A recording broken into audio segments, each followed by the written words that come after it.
Eh, bueno, mi nombre es Cristian Herrera, yo soy uno de los líderes del capítulo de OWASP Costa Rica y el día de hoy tenemos la charla de desarrollo seguro de software por Mario Robles, quien también es uno de los líderes del capítulo de OWASP Costa Rica. Él es fundador de Guayawars Cybersecurity, es miembro del capítulo de ciberseguridad en Camtech también, tiene más de 20 años de experiencia en toda esta industria de la ciberseguridad, tiene alrededor de 400 pentests realizados y más de 50 capacitaciones brindadas, no solo de manera privada, sino también a la comunidad. Entonces, todo suyo, Mario. Tal vez ahí, Gracias, Cristian.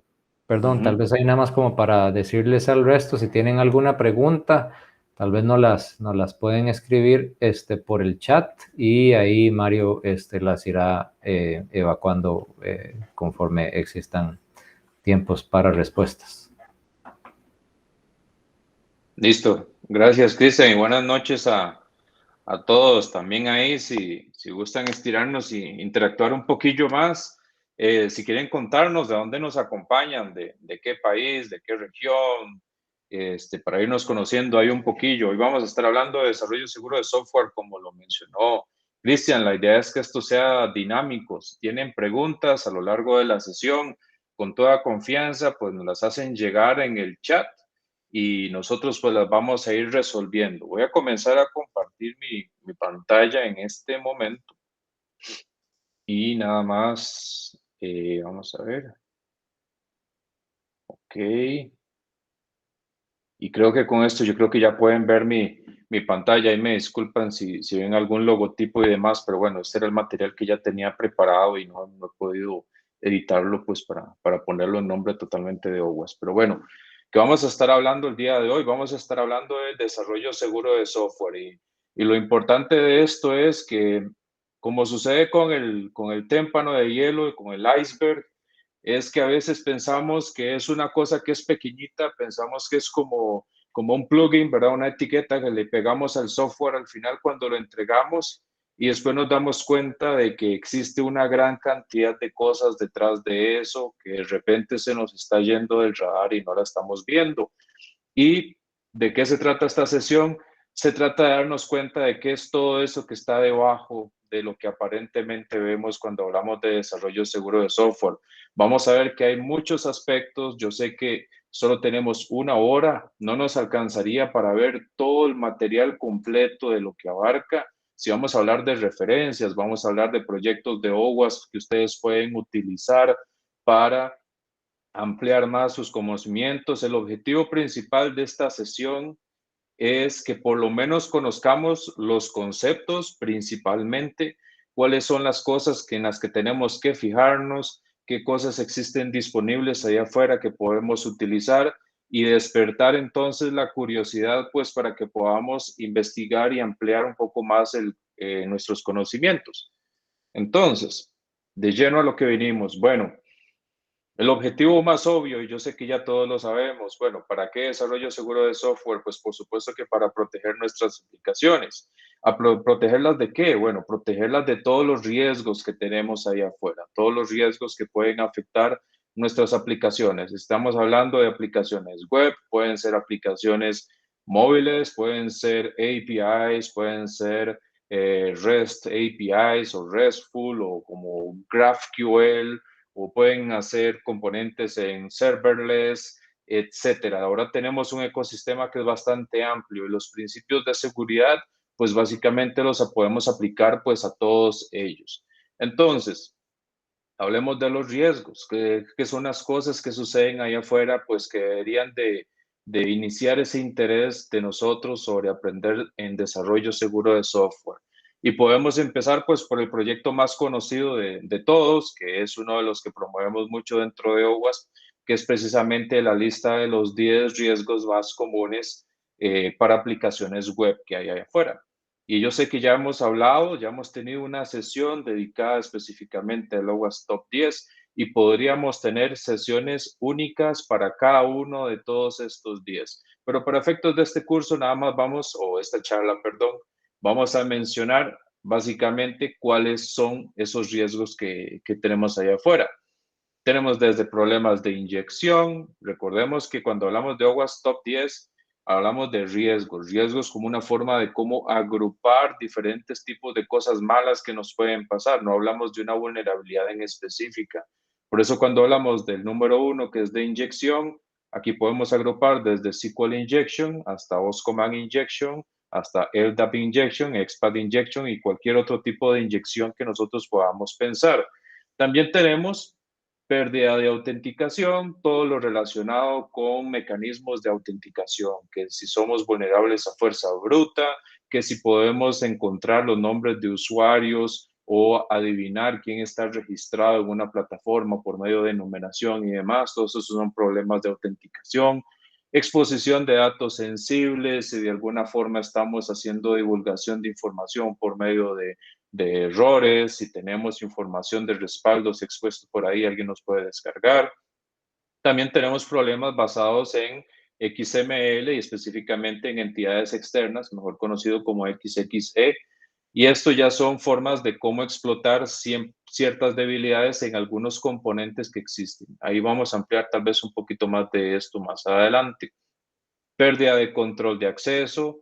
¿Qué pasa cuando un usuario puede ver información de otro usuario? ¿Qué pasa cuando alguien que no está autenticado puede ver información que debió haber sido privada? Problemas de configuración, si no configuramos bien nuestro servidor, si no tiene bien configurada la parte de SSL o algunas otras configuraciones que permiten que se vean errores o este tipo de cosas. Cross-site scripting, que siempre ha sido pues muy famoso porque es muy vistoso, ¿verdad? Poder ejecutar sentencias de JavaScript directamente en el navegador y causar ahí efectos adversos con los usuarios. Problemas de deserialización, muy relacionados con componentes vulnerables que podemos utilizar y que han habido pues vulnerabilidades bastante famosas e infames que le han ganado esta posición en el OWASP Top 10. Uso de componentes con vulnerabilidades conocidas. Esto está muy de moda ahorita cuando hablamos de todos los problemas relacionados a los ataques de la cadena de suministros. No me extrañaría que en una nueva versión del OWASP Top 10 veamos entonces que esto baja niveles y que sube. De hecho, por ahí se augura ya que se está trabajando en el próximo OWASP Top 10 y que puede estar próximo a salir un nuevo release candidate, pero bueno, ahí se las dejo como noticia, todavía no está oficializado. Y también problemas de registros, monitoreo, cuando nos hace falta, pues, guardar registros que sean suficientes, cuando no tenemos mecanismos de monitoreo adecuados, etcétera. Buenísimo, y ahí están haciendo aportes también, hay algunos enlaces y cosas más. Pero bueno, ya hablamos de los del top 10 de aplicaciones web, pero sigamos aumentando aquí el riesgo. Resulta ser que no solo tenemos un top 10 de aplicaciones web, también tenemos un top 10 que es específico para web services y también para APIs. Y aquí entonces pasamos de los 10 que teníamos antes, ampliamos un poquito más el espectro y ahora estamos hablando de que también existe un top 10 que afecta específicamente a este tipo de componentes porque tienen algunas características que son muy específicas. Cosas como que, bueno, algunos son similares, de hecho algunos también se traslapan con el OWASP Top 10 de aplicaciones, pero también hay problemas de autorización y se lo vemos, es el que está en número 1 que pasan los APIs. ¿Y por qué están de número 1? Bueno, porque encontramos muchas aplicaciones móviles que conciben un API y que confiamos en que los usuarios solamente van a consumir esa aplicación por medio de la aplicación móvil y de repente no le podemos toda la seguridad o todos los niveles de autorización directamente a los endpoints porque confiamos con que nadie va a llegar ahí y sabemos que la gente sí puede llegar ahí cuando descargamos las aplicaciones, cuando las decompilamos, cuando revisamos o interceptamos el tráfico y obviamente descubrimos cuáles son los endpoints. Y casualmente ese es el problema número 1 en aplicaciones o en problemas de APIs. ¿Por qué no estoy mencionando esto como si fuera un riesgo de aplicaciones móviles? Porque bueno, esto es del componente web en la interacción de aplicaciones móviles.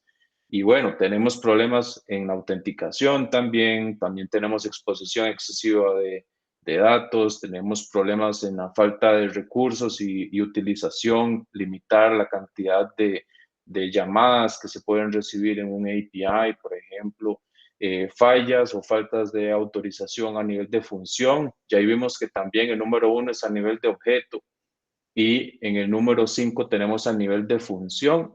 La diferencia básicamente es que cuando hablamos de objeto, hablamos de que podemos, por ejemplo, ver el producto A y el producto B, que los dos son registros dentro de una base de datos. Estamos hablando de objetos. Pero, ¿qué pasa cuando, por ejemplo, decimos que yo puedo acceder a una funcionalidad que es administrativa? Entonces, es una funcionalidad a la que de repente tal vez un usuario raso no debió de tener acceso. Ahí estamos hablando de escalación de privilegios y es a lo que se refiere entonces los problemas de autorización a nivel de función, que es el número 5 que tenemos acá. Asignación masiva, que es bastante interesante y que es culpa de mapeos automatizados que hacemos entre APIs y modelos de bases de datos, que de repente pues ahí ocuparíamos mucho más tiempo para entrar en detalles como para poder explicarlo. También vemos problemas de configuración incorrecta, que eso también está en el OWASP Top 10 de aplicaciones web. Vemos que el problema de inyección también está aquí presente, pero menos, se ve menos en cuanto a frecuencia y por eso lo tenemos en posición número 8. Y tenemos gestión inapropiada de activos o de endpoints, en otras palabras, como suele pasarnos mucho, ¿verdad? Tenemos un API y tenemos versión 1, versión 2 y versión 3 y por un tema de compatibilidad, entonces dejamos los viejos ahí abiertos para la eternidad porque queremos mantener compatibilidad con clientes viejos y de repente pues las mejoras de seguridad se las hacemos a los endpoints más nuevos y a los endpoints viejos pues los dejamos ahí inseguros. A eso es a lo que se refiere este tipo de riesgo. Y también vemos los temas de registro de eventos y monitoreo insuficientes. ¿Se terminan aquí los riesgos? No, no se terminan acá los riesgos. Sigamos sumando. Tenemos los 10 riesgos más críticos en aplicaciones móviles también. Y aquí sigamos sumando entonces.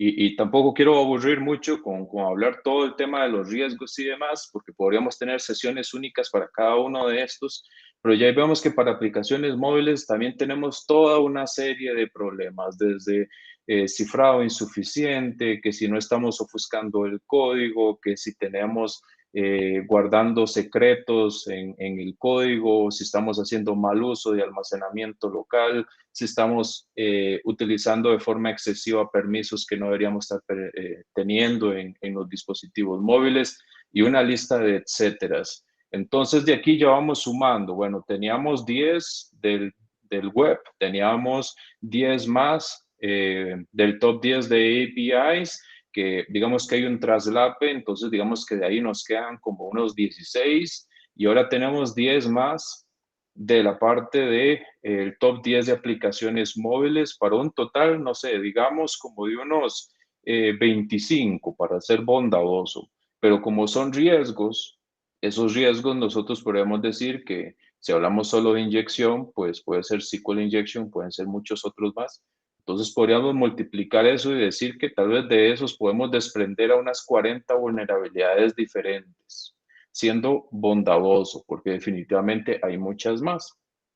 Entonces, nos quedamos ahí con 40 riesgos, 40 vulnerabilidades. Pues lamentablemente la respuesta es que no, porque tenemos más para la lista. Tenemos también la lista que publica Mitre en cuanto a los CWS y resulta ser que tenemos por lo menos el top 25 de los riesgos de seguridad a nivel de código que pueden, o más bien de defectos de software que pueden terminar resultando en riesgos de seguridad. Tenemos un top 25, que de esto sí, efectivamente existe un traslape con el OWASP Top 10, pero tenemos un top 25 de más de 1000. Entonces, sumamos, ahora son más de 1000. Y si a esto le sumamos que también en Mitre mantiene la lista de los CVEs, que los CVEs son vulnerabilidades específicas para tecnologías puntuales, y estamos hablando de que ya eso ya va sumando, bueno, ya cuando yo hice esto, yo llevo por 149.000, estoy seguro que ya pasaron los 150.000.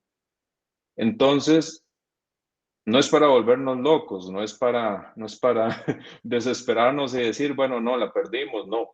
Estamos hablando de 150.000 riesgos y la idea de esto no es abrumarnos y decir, bueno, ¿cómo hacemos con esto? La mala noticia es que son muchos riesgos.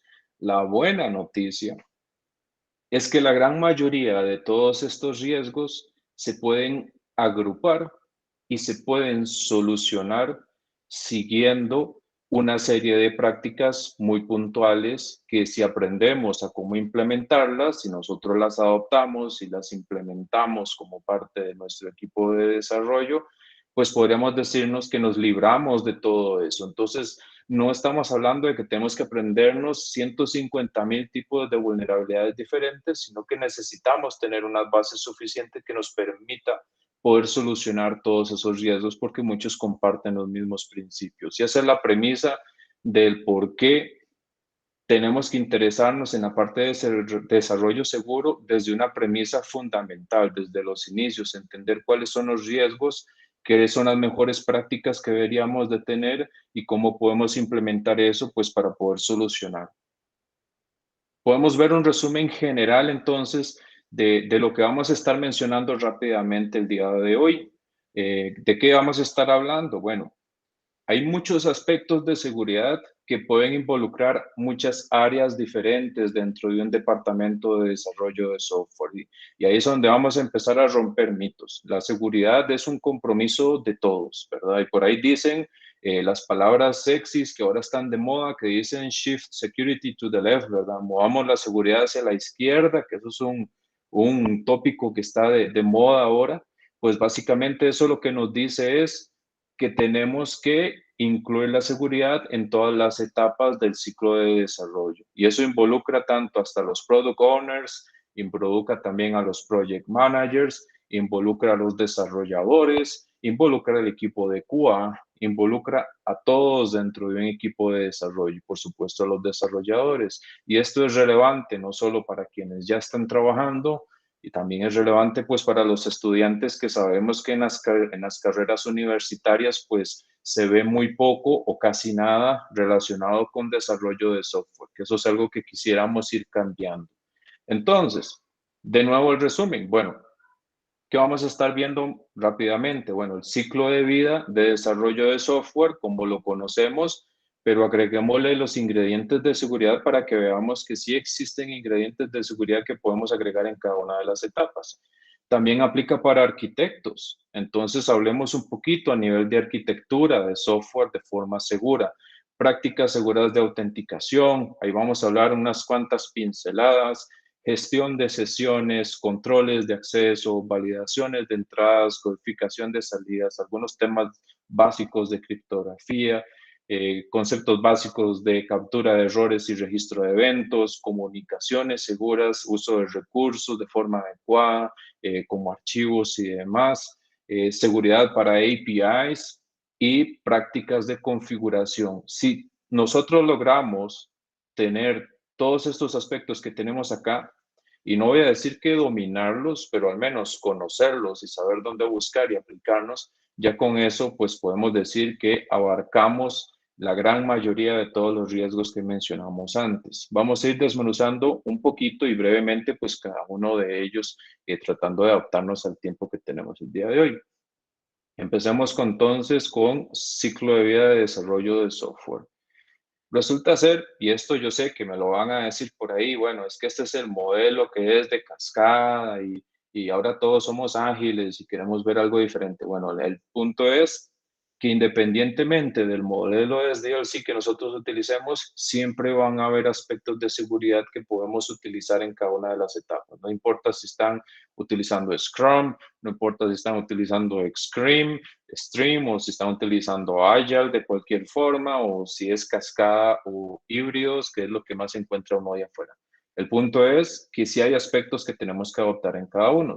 Cosas como, por ejemplo, en la parte de requerimientos, que eso es básicamente cuando hablamos de un arquitecto, cuando hablamos de un product owner, o cuando se está definiendo un proyecto en general, cuáles son las regulaciones que son aplicables al producto que vamos a desarrollar, porque si vamos a hacer una aplicación financiera, pues lo mínimo que tenemos que tener en consideración es que cumple con los requerimientos regulatorios de nuestro sector.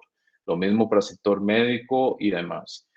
Si estamos alineados con las políticas internas de la empresa, porque las empresas también tienen sus políticas de seguridad, si tienen un estándar de desarrollo seguro y cuáles son entonces esa serie de aspectos que se deben de cumplir como parte de nuestro estándar de desarrollo seguro.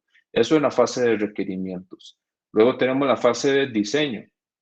Y en la fase de diseño, cuando ya estamos entonces comenzando a dibujar todas esas interacciones que van a tener nuestra aplicación entre componentes, que se va a conectar, no sé, con un servicio de un tercero para hacer envío de correos masivos, o que se va a estar enviando entonces por SMS, mensajes por teléfono, etcétera. Todo este tipo de aspectos podemos apoyarnos en prácticas como el modelado de amenazas, que básicamente es dibujar, ¿verdad? Veámoslo como esa pizarra que utilizan los entrenadores para equipos de fútbol, donde dibujan estrategias y dibujan relaciones entre diferentes componentes para identificar los potenciales problemas que hay en la interacción entre los diferentes componentes.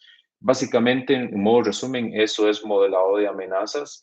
Pero también podemos tener listas estructuradas o listas de verificación o checklist que sean nuestras revisiones de arquitectura, para que sepamos nosotros qué es lo mínimo que podemos esperar nosotros de que se cumpla de la seguridad, y así lo tenemos de una forma estructurada y esquematizada. No estoy diciendo que uno sea reemplazo del otro. Usualmente, pues en equipos maduros encontramos los dos, porque los dos cumplen funciones que son diferentes. Ok, vamos a ver. Vamos a ver si hay preguntas hasta el momento por acá. Sí, Ok, Mario. buenísimo.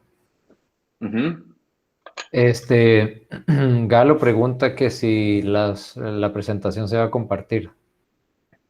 La presentación se puede compartir. De hecho, la grabación queda, ¿verdad? Esto va a quedar en el canal de YouTube, entonces todo el material, pues ustedes lo van a tener. Ok, esa sería Buenísimo. la única pregunta por el momento. Ok, buenísimo. Seguimos. Bueno, ya hablamos de la etapa de diseño.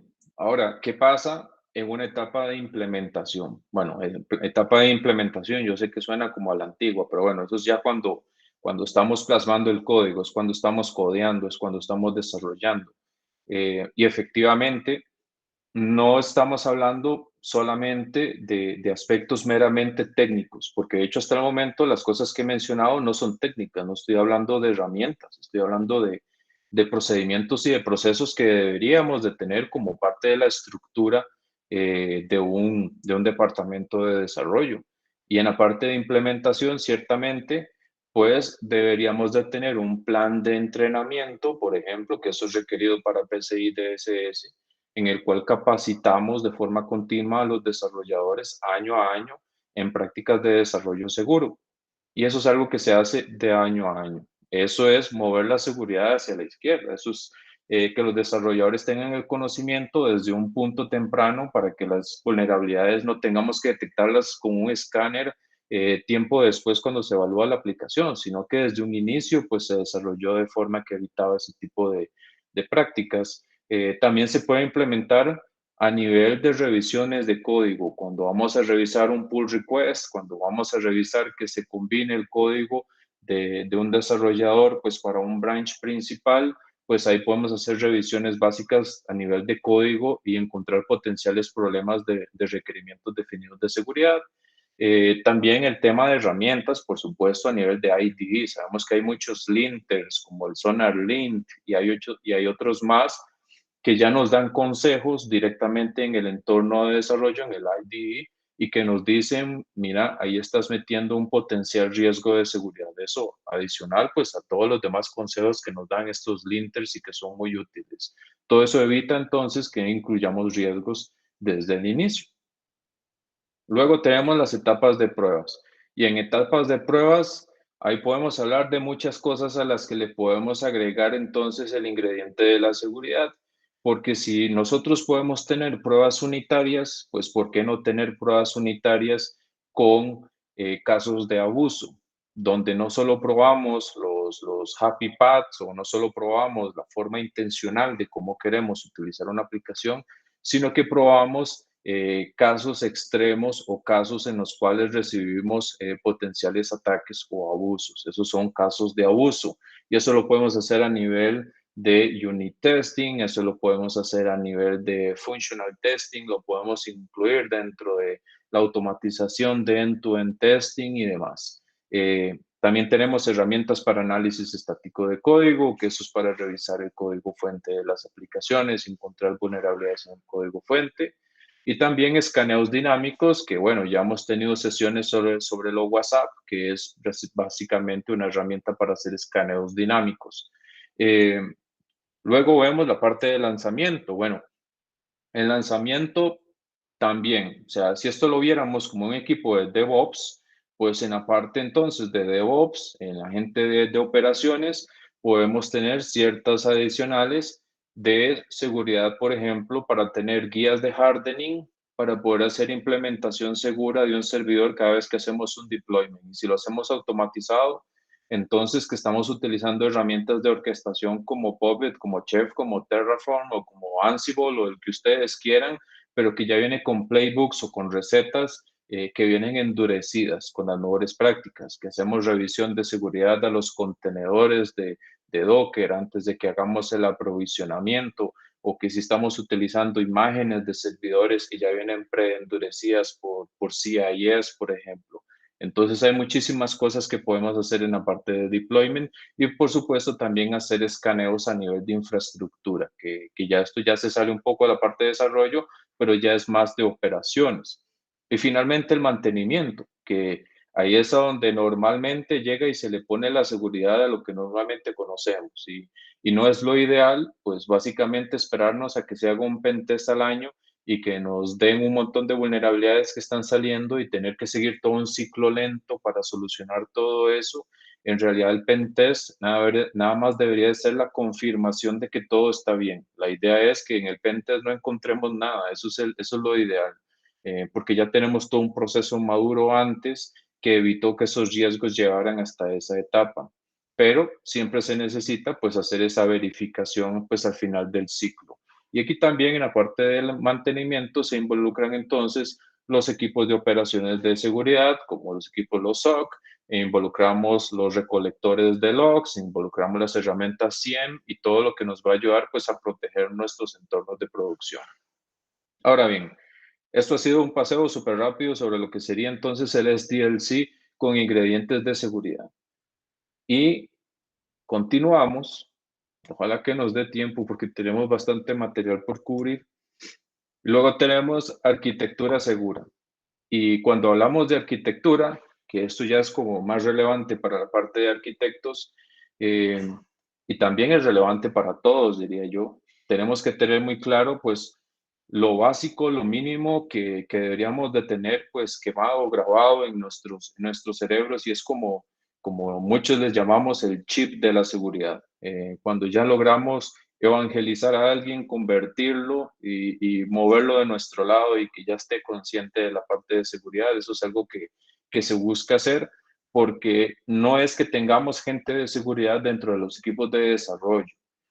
Sí podemos tener pues a alguien más especializado, pero que es parte del equipo de desarrollo y le podemos llamar Security Champion o como le queramos llamar, pero la idea es que todo el equipo de desarrollo como tal sepa y hable el mismo idioma y conozca pues los riesgos y los conceptos bases. Y hay algunos principios que son importantes que todos conozcamos.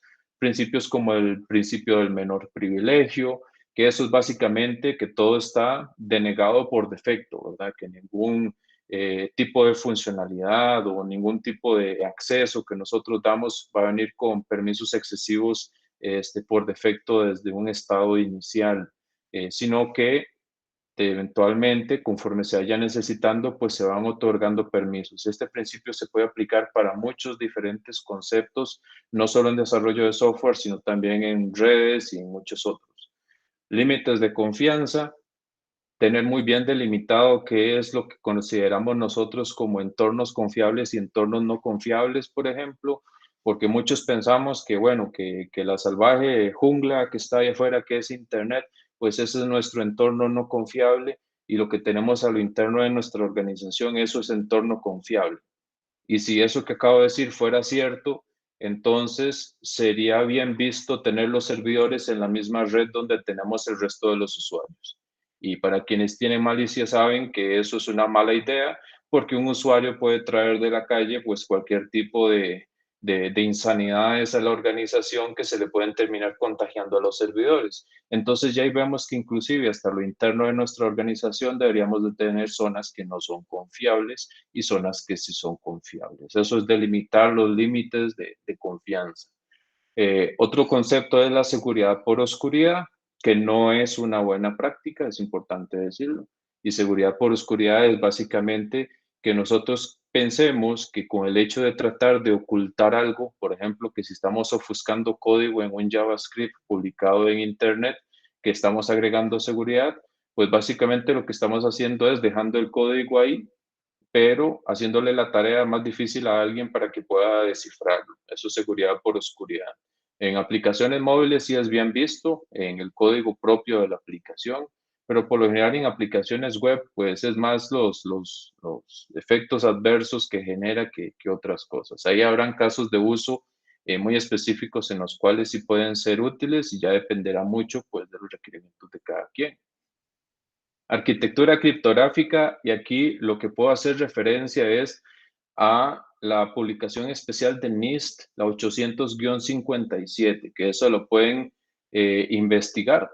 Es súper amplia y ahí se definen, por ejemplo, todos los requerimientos relacionados con el uso de SSL, de algoritmos de cifrado, de algoritmos de hashing, de las llaves, etcétera. Es bastante amplio y bastante completo, un poco denso, eso sí, pero es un recurso que es súper recomendado pues para que lo vayan y lo investiguen. También el tema de segmentación de red y la topología, la arquitectura de la red, que esto va un poco relacionado con el tema de los límites de confianza que mencionaba, pero estamos hablando de segmentación. Entonces, en el ejemplo anterior que dijimos, bueno, si vamos a tener servidores en nuestra red interna, pues que los usuarios finales no estén en la misma red que estos servidores que queremos proteger. Son todos unos aspectos que tenemos que considerar con respecto a eso.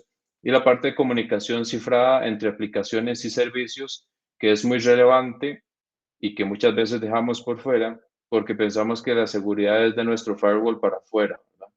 Y en muchos casos, pues no ponemos, por ejemplo, interacciones entre web services internos de la organización o de servicios con terceros y dejamos por fuera el tema de conexiones seguras a lo interno, que si no estamos haciendo la conexión segura, por ejemplo, entre nuestra aplicación y la base de datos, no estamos utilizando cifrado y este tipo de cosas. Registro de eventos y monitoreo, que eso ya ampliaremos un poco más adelante, y protección de datos y privacidad, que ya esto dependerá mucho del país, pero por lo general, pues los países tienen sus propias regulaciones en cuanto a protección de datos y privacidad, y lo importante es que lo que nosotros estemos desarrollando, pues esté alineado con esos países donde vamos a estar operando. Entonces, ahí súper recomendado, y lo que pusieron también ahí en el chat. Entonces, ahí buenísimo. Hablemos un poquito de prácticas entonces seguras de autenticación. Y hoy vamos a ver cómo cada una de estas cositas que hemos visto al inicio se puede ir desmenuzando y desprendiendo en muchas otras cosas más. Y les aseguro que cada uno de todos estos bullets, de todas las diapositivas que vamos a estar viendo, podemos pasar por lo menos 2 horas en cada uno, pues dando más detalles sobre eso. Pero bueno, estamos resumiendo. Cuando hablamos de autenticación, hay muchas cosas que nos tenemos que fijar. Tenemos que fijarnos en la parte de la arquitectura del entorno como tal. En otras palabras, el tipo de tecnologías que estamos utilizando, que si estamos utilizando Microsoft, que si vamos a utilizar integración con Active Directory, o que si vamos a utilizar single sign-on, o si vamos a usar SAML, o si vamos a utilizar OAuth o cualquier otro mecanismo.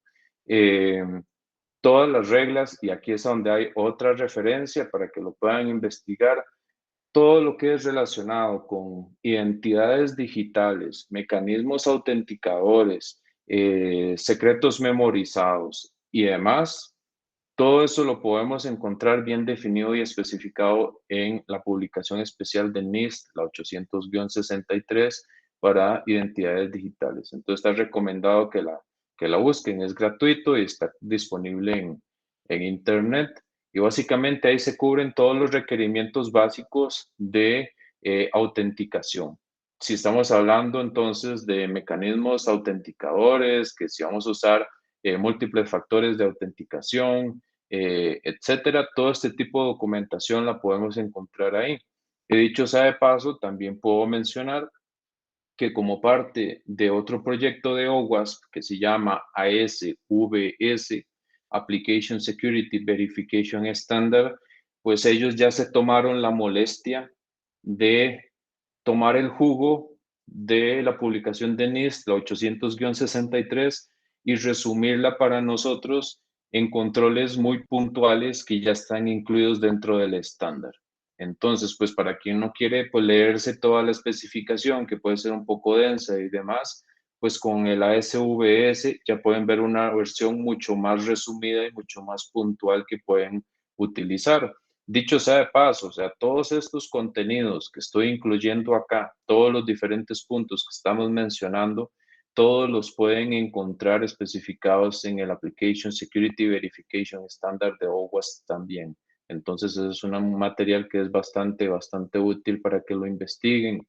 ¿Qué cosas se pueden encontrar ahí entonces? Bueno, requerimientos de contraseñas, que si no sabemos qué tan largas deberían de ser las contraseñas, que si son de 8 caracteres, bueno, y si usamos entonces múltiples factores de autenticación, deberíamos de aceptar que sea de una complejidad menor o de una longitud diferente. Todo eso nos los especifica NIST y también eso lo encontramos en el ASVS también.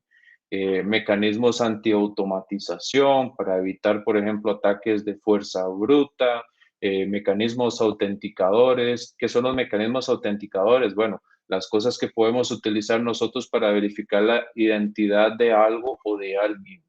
En otras palabras, bueno, una cosa puede ser un password, pero bueno, NIST no le llaman password, ellos le llaman secretos memorizados, porque por ahí las personas, bueno, me decían, bueno, es que es un password, es una contraseña, es un PIN o es una clave y puede tener muchos nombres, puede tener muchas apariencias y a fin de cuentas, pues NIST lo agrupa en un solo término que es secreto memorizado, que a fin de cuentas eso es lo que es. También se define el ciclo de vida de autenticadores, que eso es básicamente cada cuánto se tiene que hacer la rotación de llaves. Lo mismo si utilizamos, por ejemplo, múltiples factores de autenticación. ¿Cuánto es el tiempo de vida? Y no sé si alguno ha tenido la curiosidad de eso, ¿verdad? Y nosotros nos preguntamos, bueno, ¿por qué rayos ese tokencito que me dan a mí del hard token o el OTP que me da a mí el banco, por qué cada rayos tiene que cambiar cada 30 segundos? Bueno, está especificado en NIST. Y eso es algo que es muy interesante mencionar. Resulta ser que NIST es el Instituto Nacional de Estándares y Tecnología en los Estados Unidos. ¿Y por qué hago tanto referencia a ellos? Es porque ellos son los que dictan las reglas del juego para todas las empresas que quieren venderle al gobierno de los Estados Unidos. Y adivinen cuáles empresas quieren venderle al gobierno de los Estados Unidos. Entonces, la gran mayoría de los grandes. Y el resto del mundo, de empresas más pequeñas, lo que hacen es la mímica o hacer lo mismo que hacen los grandes y a fin de cuentas, pues a pesar de que NIST es aplicable solo para los Estados Unidos de forma pues involuntaria, aunque no lo queramos, pues básicamente termina permeándonos y se aplica. Entonces, existe un estándar de seguridad para la nube. De hecho, existe una organización que se llama, yo les puedo buscar ahí el enlace, si no me equivoco, se llamaba CSO, que es un consorcio para seguridad en la nube. Pero lo pueden investigar, pero sí hay. Y dicho sea de paso, la gente de CIS, que es el Centro de Seguridad de Internet, ellos también tienen guías de hardening y imágenes endurecidas también para la nube. Entonces también lo pueden investigar ahí. Ok, almacenamiento de credenciales, por supuesto, y esto aplica desde cosas básicas de cómo lo vamos a guardar en una base de datos hasta cosas ya más complejas si tenemos que utilizar un HSM o si tenemos que utilizar mecanismos de hardware para tokenización. Todo eso también lo especifica NIST. Recuperación de credenciales, que yo sé que puede sonar muy obvio, ¿verdad? Y yo sé que a veces pensamos que esto es algo más sencillo de lo que realmente debería de ser, pero metámosle lógica al tema de recuperación de las contraseñas. Pensemos en qué pasa si nosotros entramos en un formulario y le damos recuperar contraseña y me mandan la contraseña por correo. Y ahí fallamos con la seguridad porque se supone que nosotros no deberíamos de poder enviar secretos por correo electrónico. Y hay otras consideraciones del por qué nosotros no deberíamos de saber cuál es la contraseña, pero tampoco es buena idea mandar la contraseña por correo electrónico. Y si no podemos mandar la contraseña por correo electrónico, entonces, ¿qué mandamos? Bueno, mandamos un token en un URL que expira dentro de 3 horas o 24 horas. Entonces ya tenemos que tener un mecanismo para hacer gestión de tokens y medir el tiempo de vida. Pero ese token tiene que estar generado con una entropía que sea adecuada. Entonces, ¿qué algoritmos necesitamos para generar esos tokens? Y después de que ejecutamos el token, entonces tenemos que hacer el proceso de recuperación de contraseñas. Pero si necesitamos otro factor, si necesitamos preguntas de seguridad, cuál era el nombre de su primera mascota, cómo se llamaba, no sé, el nombre de su primera pareja, etcétera. También hay una serie de requerimientos que se aplican para las preguntas de seguridad, porque hay preguntas que son protegidas que no podemos hacer, o hay otras que son demasiado obvias y que se pueden encontrar y que no podemos hacer. Entonces ya vemos algo como tan sencillo y tan tonto como un proceso de recuperación de contraseñas que sí puede tener un flujo pues que es más complejo detrás. También existen verificadores externos. Pensemos, por ejemplo, en estos OTPs por software que tenemos con Google Authenticator o Microsoft Authenticator, etcétera, o si, por ejemplo, estamos utilizando Single Sign-On o servicios que son federados.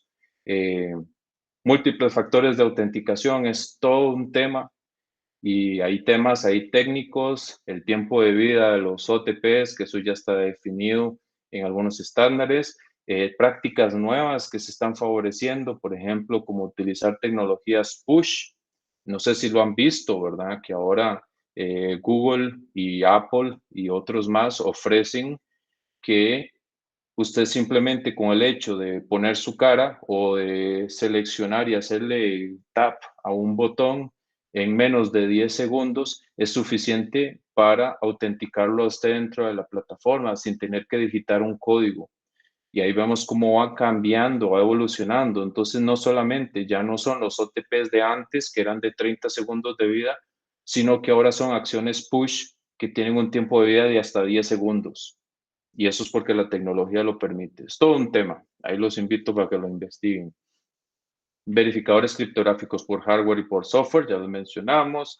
Autenticadores federados como en single sign-on o externos. Y la autenticación de servicios, por ejemplo, si hablamos de APIs, si podemos utilizar API keys, pero si necesitamos tokens adicionales o secretos, etcétera. Pasemos a gestión de sesiones. Cuando hablamos de gestión de sesiones, tenemos que hablar entonces de todo lo relacionado pues al tiempo que va a durar la actividad de un usuario dentro de nuestras aplicaciones. Eso involucra cuando inicia sesión, cuando cierra la sesión, cuando se va y nunca la cerró y cuando forzosamente trata de mantenerse activo por más tiempo del que debería. Y todo eso lo podemos englobar pues en prácticas de gestión de sesiones. Existen diferentes formas de cómo gestionar sesiones, entonces también hay seguridad, ya sea para cookies, que es una forma de cómo gestionar sesiones con cookies de sesión, pero también hay basadas en tokens y ahora también hay en encabezados de autorización. que se está viendo mucho ahora también con WebSockets y otro tipo de tecnologías, y también cuando tenemos que solicitar nosotros procesos de reautenticación, cuando tenemos que pedirle a un usuario que confirme la acción que va a realizar. Básicamente, cuando hablamos de gestión de sesiones, podemos hablar de un ciclo. Y ese ciclo es muy interesante porque muchas veces lo dejamos por fuera, lo dejamos fuera de vista. El hecho de desde que nosotros, desde que tenemos la primera interacción con un servidor, ya tenemos una sesión ahí. Y esa sesión que tenemos ahí, y yo sé que ahí tal vez estoy generando confusión, pero bueno, vamos a desmenuzarla. Desde que yo ingreso por primera vez a un servidor, tengo una sesión, porque yo soy alguien que está llegando a esa aplicación. La aplicación no sabe quién soy yo, pero yo soy alguien, soy anónimo, tengo una sesión que es anónima. Y eso es muy claro, por ejemplo, en entornos de Microsoft, por ejemplo, que existe ahí como un usuario que es Anonymous, que es básicamente pues alguien que no está autenticado. Y eso significa que podemos tener un cookie que no está autenticado. ¿Qué pasa, por ejemplo, si después de que yo me autentico y yo ya digo, bueno, yo ya soy Mario Robles, ya puse mi password, ya estoy adentro, si no cambio el cookie que yo tenía antes cuando era una sesión no autenticada? Eso se llama session fixation, son problemas de rotación de sesiones. Entonces ya ahí vemos cómo hay una serie de prácticas de seguridad que sí deberíamos de contemplar pues cuando hablamos de gestión de sesiones. Y así como eso, también deberíamos derrotar el cookie o la sesión cuando cerramos la sesión. Y tenemos que identificar también cuando la persona, pues, por inactividad se fue y dejó la sesión abierta o simplemente cerró el navegador y se fue, nunca cerró la sesión y nosotros, pues, deberíamos de expirar esa sesión desde el lado del servidor por inactividad. Y también existen los otros usuarios, los usuarios vivillos, ¿verdad? Los que son como nosotros, que son los que le ponen automatización a un sitio para mantener la sesión activa perpetuamente porque les da pereza tener que volverse a autenticar. Entonces le meten un scriptcillo ahí o le meten una extensión de Chrome para que le dé F5 cada 4 minutos y mantenga la sesión activa eternamente.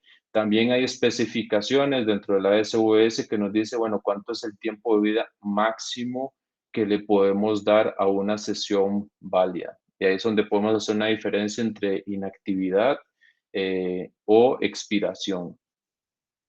Y bueno, en el ciclo que tenemos, podemos estar preautenticados, no saben quiénes somos, nos autenticamos, sabemos quiénes somos, hacemos todo el proceso de gestión de sesiones, aplicamos control de acceso para los accesos que deberíamos de tener y luego tiene que existir un proceso de finalización de la sesión.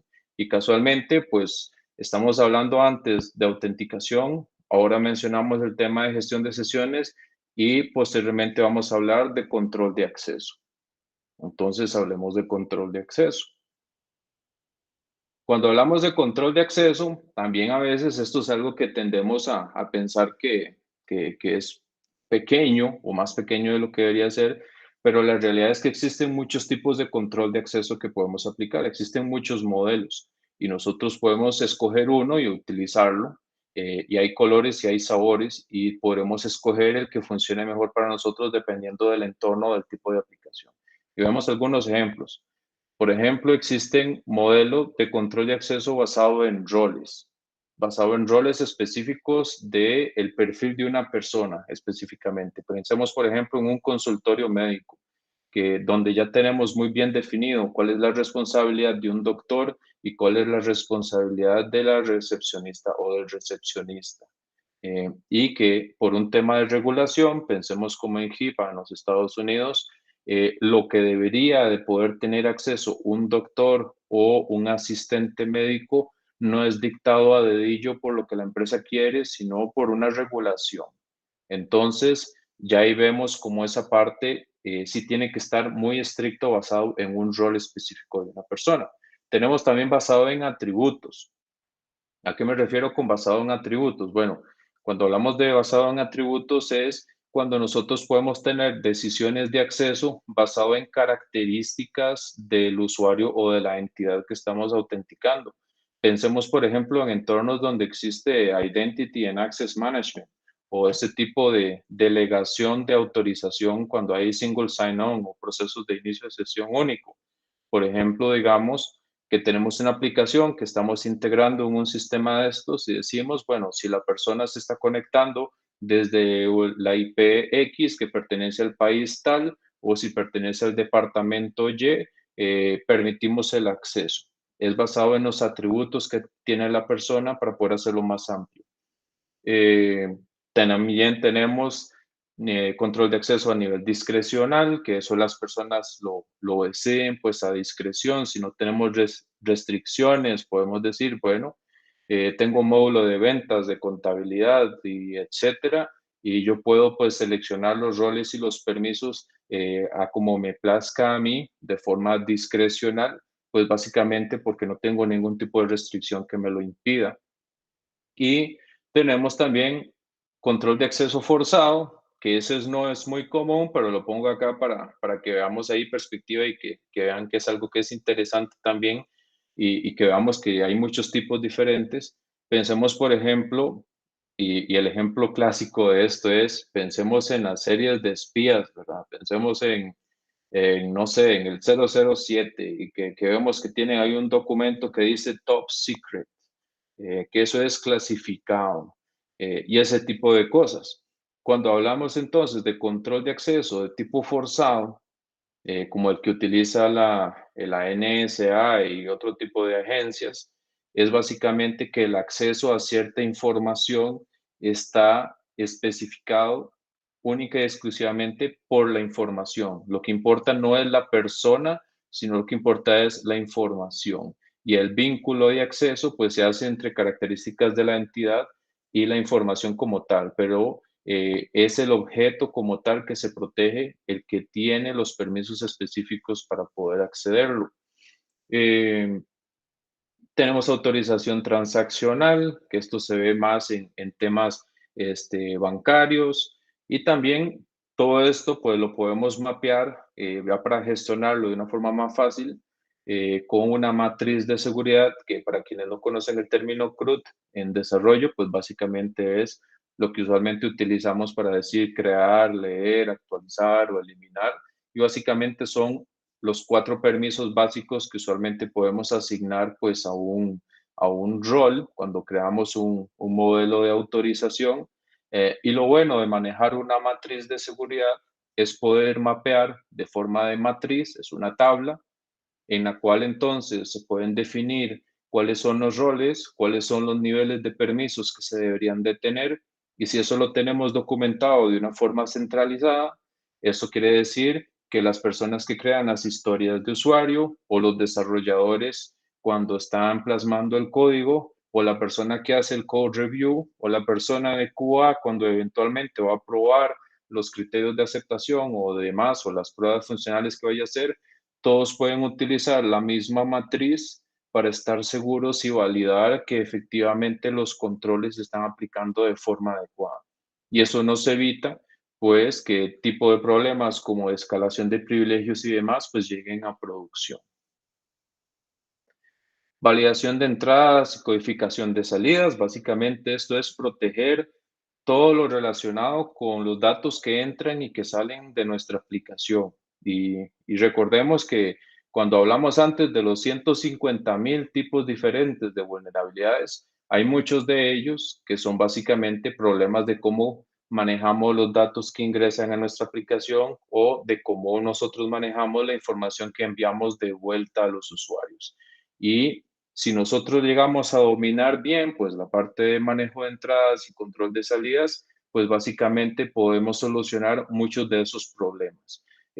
Hay conceptos como canonicalización, que lamentablemente no nos da tiempo como para explicar todo en detalle, pero básicamente canonicalización es estandarizar datos para convertirlos en un formato estándar que podamos interpretar, hacer la validación de las entradas, por ejemplo, que si tenemos campos que reciben países, pues que solo recibamos de una lista de países específica, lo mismo con colores o demás, o caracteres que estamos permitiendo o caracteres que deberíamos de permitir y que eso no se traduzca en afectar una sentencia de SQL, por ejemplo. Si fuera el caso, pues que apliquemos sanitización. Ahí me disculpan si es un término que es como anglosajón y mezclado con español, pero eso es como desinfección y me parece que desinfección suena muy feo. Pero sanitización es como darle limpieza a los datos, si fuera el caso, que tenemos que guardar datos que son potencialmente inseguros. Codificación de salidas, que eso es proteger los datos que enviamos de vuelta a los usuarios, aplicándole algún tipo de protección para evitar que se pueda malinterpretar por el navegador, que eso terminaría siendo en un cross-site scripting si no lo hacemos de forma adecuada. Aplicar escaping, más que todo cuando hablamos de APIs o de formatos como JSON y logs y este tipo de cosas. Y por supuesto, problemas de deserialización, que eso es una forma de cómo manipular instrucciones que se utilizan ya a nivel de interacción entre componentes. Y bueno, ya ahí di como el preámbulo, ¿verdad? Todo lo que es falta de validación de datos en los sistemas y cómo presentamos los datos al final, pues eso es a lo que se refiere la validación de entradas y codificación de salidas. Yo sé que el tiempo nos está ganando, entonces voy a tratar de avanzar lo mejor que puedo sin extenderme y quitarles muchísimo tiempo. Cuando hablamos de criptografía, hay muchísimos aspectos. Y yo sé que podríamos hablar un día completo sobre criptografía, pero bueno, por lo menos lo importante que tenemos que saber es los dos tipos básicos de criptografía. Tenemos que saber dónde y cuándo tenemos que aplicar criptografía. Todo el tema de las contraseñas, que de nuevo podríamos tener una sesión completa de contraseñas, si vamos a hablar de si tenemos que aplicarle sal, si tenemos que aplicarle pimienta, que a dónde tenemos que guardar la sal, a dónde tenemos que guardar la pimienta, qué algoritmos deberíamos de estar utilizando, qué deberíamos de guardar en lugar del password, todo este tipo de cosas, pues ya podríamos necesitar una sesión completa solo para eso. Almacenamiento de información sensible, cuándo guardar información sensible y cuándo no. Normalmente la regla dice eh, que si vamos a estar guardando información, lo ideal es que guardemos la menor cantidad de información posible. Y por un tema regulatorio, pues podría comprometernos si estamos guardando más de la cuenta.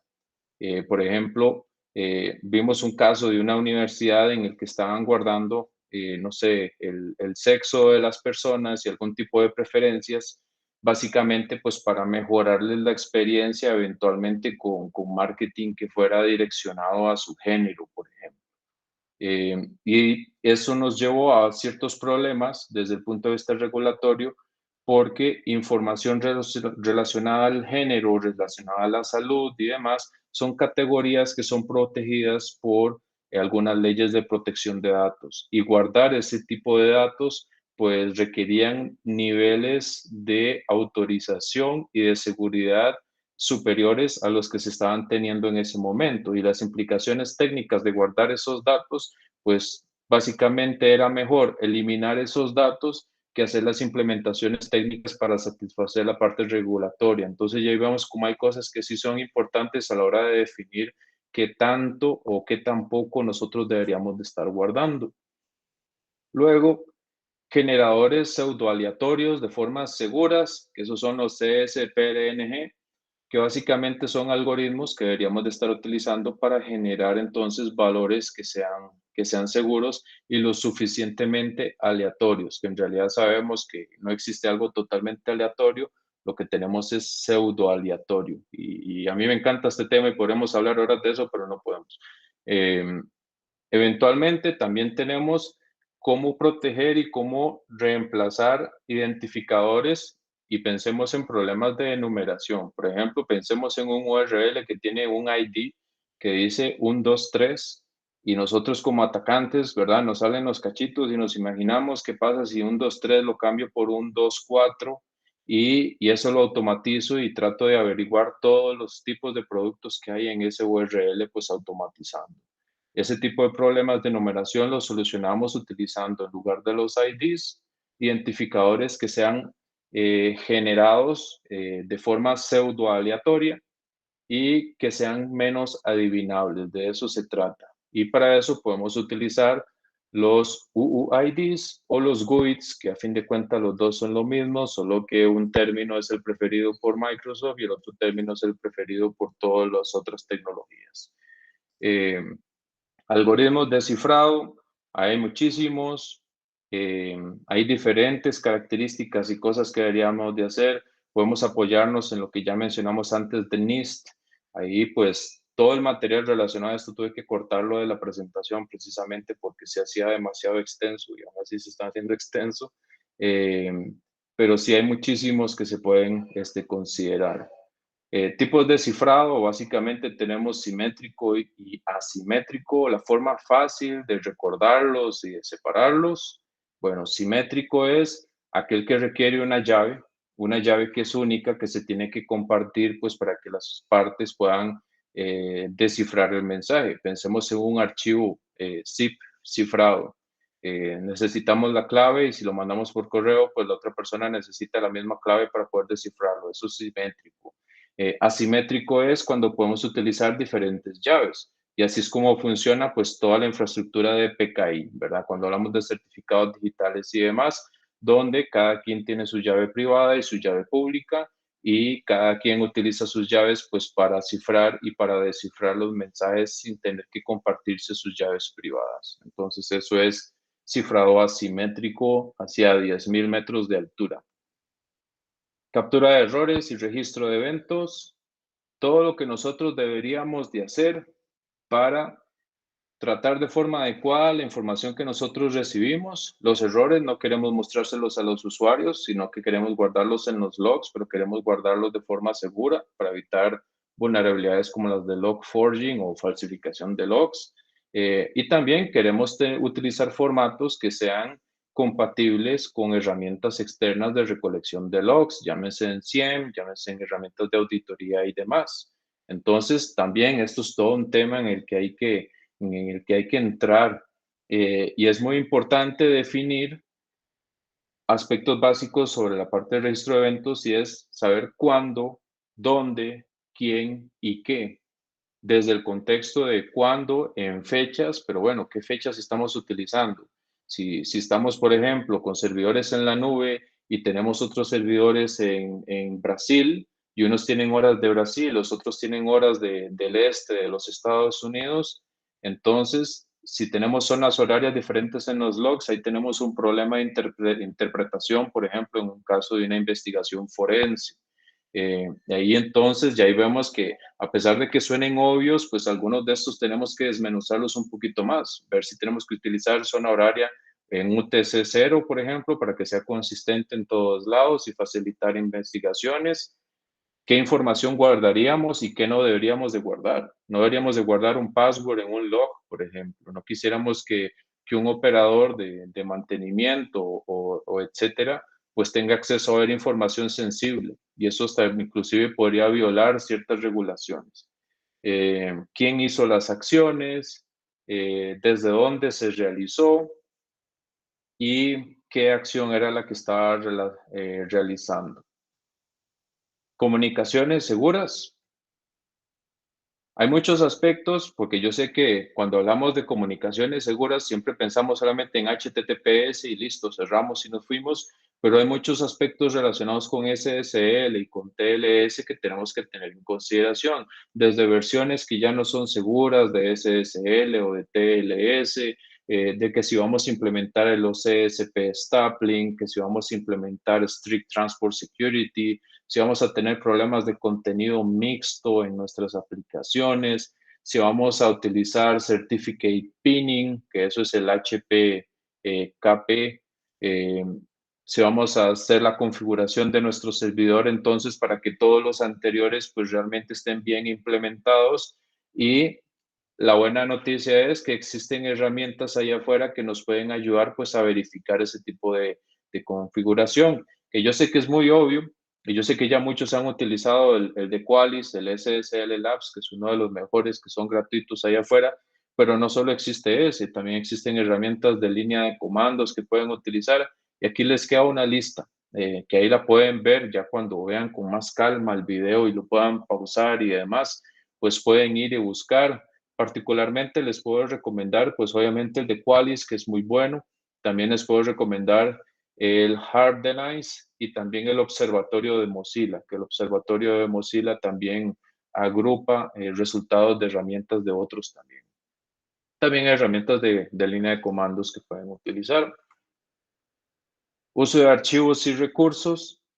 Cuando hablamos de archivos y recursos, aquí hablamos de todo lo malo que puede pasar cuando nosotros recibimos un archivo o cuando nosotros decidimos anidar código dentro de nuestra aplicación. ¿Y a qué nos exponemos? Bueno, a código malicioso y hasta a los mejores les pasa, ¿verdad? Como el escándalo de SolarWinds, donde estaban distribuyendo malware en paquetes firmados digitalmente. Aquí estamos hablando de que no son solo cosas inocentes, sino que pueden haber problemas mucho más complejos que están involucrados a la hora de cómo nosotros manejamos nuestros archivos, incluyendo la parte de cuando hacemos compilado o firmamos o verificamos la integridad de los archivos.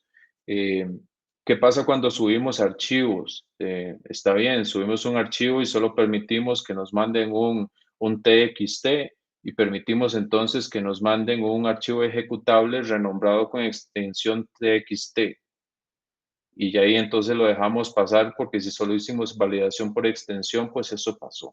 Y ya ahí vemos cómo podemos hablar de más soluciones, que si tenemos que utilizar una solución de antivirus, que si vamos a utilizar un sandbox, que si vamos a implementar un sistema de detección a nivel de red para que detenga este tipo de comportamientos maliciosos en la capa de red antes de que llegue a nuestra aplicación o si decidimos nosotros implementar soluciones basadas en números mágicos para identificar el formato de los archivos, hay una gran gama de soluciones que podríamos utilizar y que se pueden explorar. Lo mismo pasa con la descarga de archivos, garantizar que estamos devolviendo archivos que sean los que intencionalmente se deberían de estar devolviendo. Y también, pues, todo lo relacionado con el código que se podría anidar o referenciar dentro de nuestra aplicación. Y esto da cabida, pues, a todos los ataques que ya están muy recientes y se han vuelto muy famosos últimamente, después de muchos años de inactividad, que son los relacionados con estos que tenemos acá, de Server-Side Request Forgery, que ese es el primero, Local File Inclusion o Remote File Inclusion, que algunos de estos se ven mucho en sitios de PHP, pero eso no deja de ser aplicable pues para otras tecnologías también. Ya vamos cerrando casi, vemos REST APIs y los SOAP Web Services. Ya hablamos mucho de la parte del top 10 y podríamos hablar largo y tendido sobre todos los diferentes riesgos para APIs. Es importante también mencionar que hay prácticas de seguridad que se aplican cuando hablamos de REST APIs o si estamos adoptando del todo, pues seguir las convenciones de RESTful. Lo mismo aplica para SOAP Web Services y cuando hablamos de Web Services estamos hablando de XML. Recordemos que cuando hablamos de REST, por lo general hablamos de JSON, que tampoco vamos a decir que están libres de pecado porque también existen problemas de deserialización relacionados con JSON, pero particularmente el pecado de los servicios basados en XML o los comunes Web Services basados en SOAP es los problemas de entidades externas, de external entities XXE, que básicamente se pueden explotar de múltiples formas, como para hacer divulgación de archivos externos, también se pueden explotar para ejecutar server-side request forgery e inclusive para ejecutar ataques de deserialización también. Entonces, eso es importante tenerlo en consideración y la ventaja es que estos problemas de XML pues se solucionan ahí con ciertas actualizaciones de los frameworks y las funciones que nosotros utilizamos, ahí deshabilitando los DTDs y otras cosillas. También hay riesgos en la parte de GraphQL, particularmente cuando son consultas que son masivas y muy grandes. La parte de implementar rate limiting en la parte de GraphQL a veces puede ser un reto por la flexibilidad tan amplia que tiene pues el uso de GraphQL y la libertad que tiene. Y también pues en el tema de serverless, a pesar de que estemos utilizando funciones Lambda y todo este tipo de tecnologías que tenemos ahora para hacerlo descentralizado o nativo en el cloud, Lo cierto es que muchas prácticas que ya se han mencionado o que se pueden ampliar muchísimo más de validación de entradas y otro tipo de temas son aplicables también para serverless, aunque el código esté anidado en el cloud. Cosas como, por ejemplo, no incrustar llaves o no hardcodear, como llamamos algunos, son algunos de los pecados comunes en serverless, o exponer llaves o secretos, por ejemplo, a S3 buckets de AWS, ese tipo de cosas. Configuración, ya para finalizar, todo lo que tenemos que considerar cuando hablamos del compilado. Entonces, que si vamos a compilar, que si vamos a utilizar firmas para hacer código que es firmado, si estamos revisando las dependencias, que ya aquí es donde viene todo lo relacionado con problemas en la cadena de suministro, si estamos usando entonces librerías de terceros a nivel del código en el backend, si tenemos librerías entonces que tienen vulnerabilidades conocidas, NPM estaba plagado de eso, también los nuggets no se escapan de eso, y también algunas tecnologías pues tampoco se escapan de eso. Entonces, obviamente queremos estar atentos a este tipo de ataques que son los que están de moda ahorita, los de cadena de suministros. También hay dependencias a nivel web, que es cuando nosotros utilizamos jQuery o cuando utilizamos Angular o Bootstrap o el que sea y no lo actualizamos o estamos poniendo referencias a sitios externos sin algo que se conoce como SRI o Sub-Resource Integrity, o si no lo anidamos dentro de nuestro sitio, que si estamos utilizando CDNs en aplicaciones que son transaccionales, que de repente tal vez ahí no sea tan buena idea, y todo el tema de configuración de encabezados de seguridad, que ahí les puedo recomendar, bueno, el sitio es el securityheaders.com, que se les puede ayudar también a validar la parte de encabezados de seguridad dentro de los sitios, y todos los temas de configuración de nuestro servidor, ¿verdad? No habilitar directorios expuestos, exponer backups de archivos y todo este tipo de cosas. Ahí me disculpo que se iba como a la velocidad de la luz, más bien el tiempo nos ganó. Y no sé si a este punto tenemos preguntas. Ahí vi que estuvieron compartiendo bastante información. Ese Cloud Security Alliance es un muy buen recurso para toda la parte de cloud. Eso está buenísimo, ese aporte.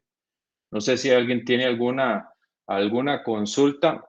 Y de nuevo, la idea no era que todos saliéramos expertos de esto, la idea era que por lo menos incentivar el interés y que viéramos de que sí se abarcan muchas cosas y que se puede investigar mucho y que podemos ampliar muchísimo en esto. Y de ahí la invitación es para que investiguen el ASVS de OWASP, que es el estándar de verificación para seguridad de aplicaciones, que es bastante completo y que abarca pues muchos de estos aspectos que hemos mencionado hoy y en mucho más detalle y desmenuzado en controles que pueden convertir en una lista de verificación. Vamos a ver si hay más preguntas. Dice, bueno, ahí creo que puedes ver, Mario, no sé si, bueno, Michael Laraya pregunta que de dónde es que se tomó el contenido de esta presentación. Sí, ahí no quisiera hacer como anuncio comercial, ¿verdad? Porque no se trata de eso, pero bueno, en realidad lo que tenemos aquí es un resumen denso de 1 hora de lo que realmente es un curso de 40 horas de desarrollo seguro. Que lo que hice fue resumirlo pues de la mejor forma posible, aunque tal vez no me alcanzó el tiempo, pero sí, es el resumen de un curso.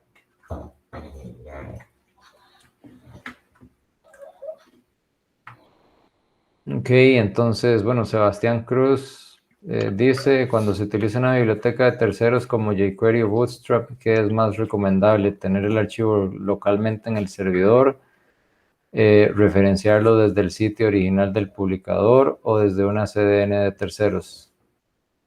Sí, esa es una buena pregunta. Y vamos a verla, se puede abordar de 3 formas. Si quieren usar cualquiera de esas librerías, no estamos satanizando, ¿verdad? Se pueden utilizar y son súper comunes. Lo ideal es, si tenemos una aplicación que es transaccional, en otras palabras, lo que en ASVS serían aplicaciones de nivel 2 o nivel 3, lo ideal sería que las librerías estén anidadas dentro del repositorio, de manera que sean referencias locales. Eso cuando hablamos de jQuery, Bootstrap, Angular y similares, que sabemos que son librerías que tienen una versión en específica y que no cambian. Sabemos que eso no aplica, por ejemplo, si estuviéramos hablando de Google Analytics o si estuviéramos hablando de un web chat, de este tipo de cosas que son librerías que son dinámicas y que pasan cambiando y que eso no se podría hacer. Pero en ese caso particular de jQuery y Bootstrap, lo ideal sería anidarlos dentro del repositorio. Ahora bien, eso es si es una aplicación que es transaccional. Si es un sitio web que es estático, por ejemplo, una página de información o un blog, cosas así, no está mal utilizar una referencia al repositorio original o repositorio oficial siempre y cuando utilicemos el SRI. El SRI es Sub-Resource Integrity o eso es integridad de subrecursos, que es básicamente en la etiqueta donde se define la referencia, es agregar un tag que se llama integrity y dentro de eso se pone el cálculo del hash para hacer comprobación de integridad del recurso anidado de forma remota. Ya con eso podemos implementarlo de forma segura, aunque sea un recurso remoto. Y lo último es la parte de los CDNs. Usualmente para una aplicación que es transaccional, de nuevo, ASVS nivel 2 o nivel 3, aplicaciones con login que son transaccionales, etcétera, no se recomienda el uso de CDNs para este tipo de recursos, básicamente porque los CDNs por naturaleza están diseñados para que sea contenido que sea público. En otras palabras, eso es contenido que puede ser accedido aunque usted no esté dentro de una sesión dentro de la aplicación. Y no sería lo ideal, pues, tener scripts que tengan lógica del negocio o que tengan inclusive propiedad industrial o protegida, pues publicado en un lugar público, valga la redundancia, que sea visible por todos. Si estamos hablando de un blog de información pública y demás, y quieren utilizar un CDN, pues para mejorar el performance y demás, pues en esos casos, pues estaría bien.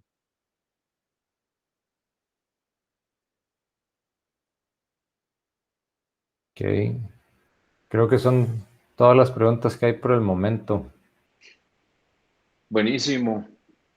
Y no, Entonces, y ahí ujú, me disculpo que me pasé, pero ujú. bueno, ahí creo que salimos con 20 minutillos de más. Ahí por lo menos ojalá que el material sea de utilidad, por lo menos, y que le puedan sacar provecho. Listo. Tal vez hay nada más para recordarles que esta sesión va a ser grabada y que la vamos a estar subiendo en nuestro canal de YouTube. Entonces, muchas gracias, Mario, por la presentación. Y bueno, si tienen cualquier pregunta o duda, ahí igual nos pueden contactar a los correos. Acá bueno, Mario, no sé si los puedes escribir un toquecito ahí, por si tienen Ujú. alguna duda, sugerencia. Ahí Mario ya los va a anotar en el chat. Y adicionalmente queríamos hacerles un anuncio también, es básicamente un call for papers, ¿verdad? Es un llamado ahí tal vez a cualquier persona que quiera tal vez presentar algún tema relacionado en la parte de ciberseguridad. Estamos nuevamente recibiendo presentaciones, ¿verdad? Temas para poder ser presentados en los próximos meses a venir. Entonces, bueno, ahí ya Mario puso los correos. Si no hay más preguntas, entonces eso sería por hoy. Sí, ahí nos preguntaron por el enlace del canal de YouTube, lo acabo de enviar en el chat. También los correos de Cristian y el mío de OWASP. Entonces nos pueden contactar ahí por medio de OWASP. Uh-huh. Listo. Buenas noches y muchas gracias. Hasta Muchas luego. gracias a todos, que estén muy bien, buenas noches. Bueno, gracias.